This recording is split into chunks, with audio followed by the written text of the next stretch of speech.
Jirai! Apa buatnya panah-panah ni? Ha? Hantar ikan bulan? Tengok, Eddie senyum, Eddie dah senyum. Aduh, Eddie dah senyum. Okey, ikan bulan je tu. Ikan bulan apa dia je. Ikan bulan mana laku? Tengok dulu. Aduh, Cik biar betul ikan bulan. Cik punya ikan bulan awak tahu dah. Aduh, baru sekali kabur ikan bulan ni dah. Dapat ikan ni pun ikan bulan juga dia. Ikan apa Cik Roy? Yang Cik Roy dapat ni Cik Roy, besar Cik Roy, tenggalan Cik Roy. Ini dah siap berapa Tadi timbang berapa ni? 2 kilo? 2 kilo.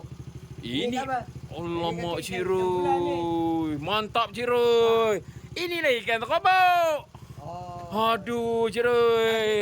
Aku tak lepas ambil. Lama terobok Sungai Perak kau mau weh. Terobok Sungai Perak. Alhamdulillah. Try timbang Cik Roy.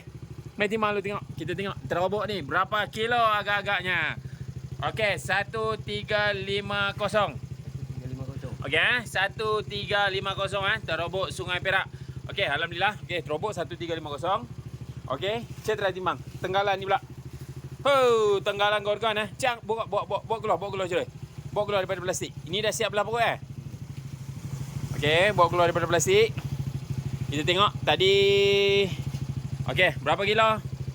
Okey, 1 kilo 750 1 kilo 750.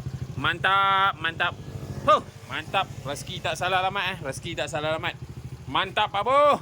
Lama Cik Roy, panah-panah muka Cik Roy tak nampak Cik Roy. Cik main angkat Cik Roy, bawa sini ke. Lama kau mah. Terobok Sungai Perak terobok Sungai Perak, jalan tak padu. Tenggalan kawan-kawan. Lama. Tenggalan. Terobok. Mantap. Sudah kayak kulit Mantap. Yalah, kena belah perut lah. Nak masuk dalam freezer, belah perut dulu baru hantar. Okey, mantap. Rezeki tak salah alamat. Okey, pada mana-mana koma yang berminat nak mencarikan Sungai Perak, boleh cari saja di kedai runcit Telur Perang ataupun pembekal ikan liar Sungai Perak. Okey, mantap. Muka senyum macam mana Muka lah senyum Okey, mantap.